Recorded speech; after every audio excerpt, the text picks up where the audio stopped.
ஜம்மு காஷ்மீரின் பஹல்காமில் பாகிஸ்தான் பயங்கரவாதிகள் நடத்திய தாக்குதலுக்கு சரியான பதிலடி கொடுக்க நமது ராணுவம் தயாராகி வருகிறது.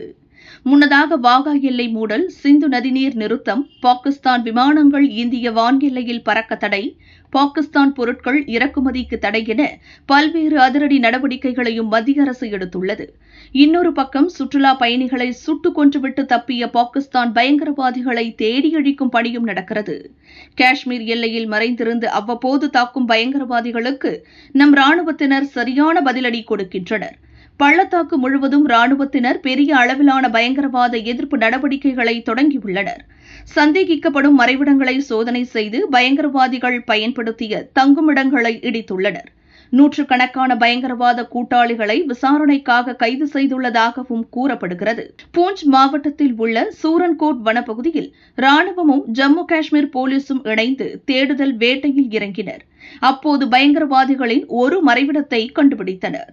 அங்கு மறைத்து வைத்திருந்த 5க்கும் மேற்பட்ட ஐஇடி வெடிகுண்டுகளை பாதுகாப்பு படையினர் கைப்பற்றியுள்ளனர். அதில் 3 வெடிகுண்டுகள் டிஃபன் பாக்ஸ்களிலும் 2 குண்டுகள் இரும்பு வாளியிலும் மறைத்து வைத்திருந்ததாக கூறப்படுகிறது.